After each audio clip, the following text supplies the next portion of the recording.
Welcome back. Iran, Israel, America మధ్య జరుగుతున్న పరస్పర దాడులతో పశ్చిమాసియా అట్టుడుకుతోంది. తాజాగా జరిగిన దాడుల్లో Iran supreme leader Ayatollah Ali Khamenei హతమయ్యారు.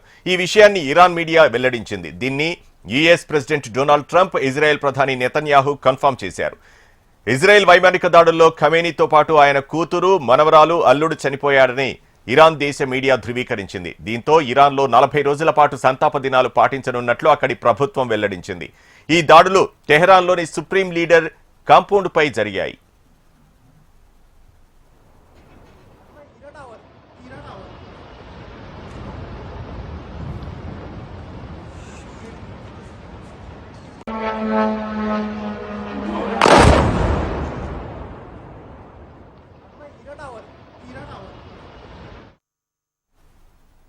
Khamenei మృతి తర్వాత గొప్ప విప్లవ నాయకుడిని కోల్పోయామని ఇరాన్ రెవల్యూషనరీ గార్డ్స్ ప్రకటన చేశారు. ఉగ్రవాదుల చేతుల్లో ఖమేనీ వీరమరణం పొందారని ఇరాన్ ప్రకటించింది. పవిత్ర రంజాన్ మాసంలో ఖమేనీ చనిపోయారని ఇరాన్ అంటోంది. త్వరలోనే అమెరికా, ఇజ్రాయెల్ దేశాలపై ప్రతీకారం తీర్చుకుంటామని ప్రకటించింది. ప్రతీకారం కనీ విని ఎరుగని రీతిలో ఉంటుందని ఇరాన్ తీవ్ర హెచ్చరికలు జారీ చేసింది. ఇంత పెద్ద నేరం చేసిన దేశాలకు సమాధానం చెప్పే తీరుతామని వార్నింగ్ ఇచ్చింది. అమెరికా స్థావరాలపై వినాశనకర దాడులు చేస్తామని వెల్లడించింది.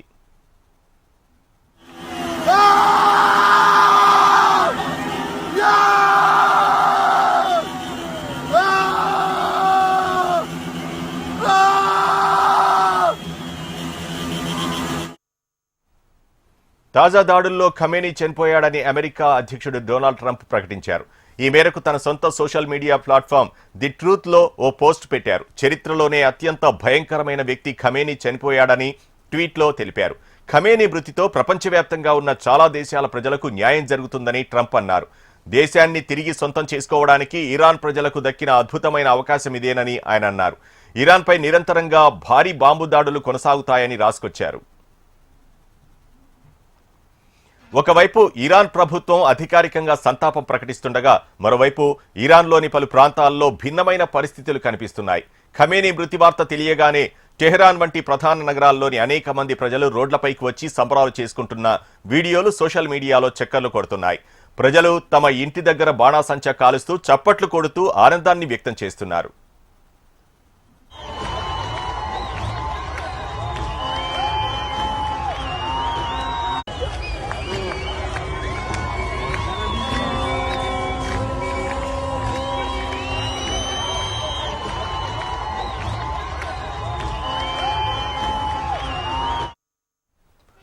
ఇరాన్ యుద్ధ మేఘాలు దట్టంగా కమ్ముకోవడంతో ఆ దేశానికి విమాన సర్వీసులను తాత్కాలికంగా నిలిపివేస్తున్నట్లు భారతీయ పౌర విమానయాన సంస్థలు ప్రకటించాయి.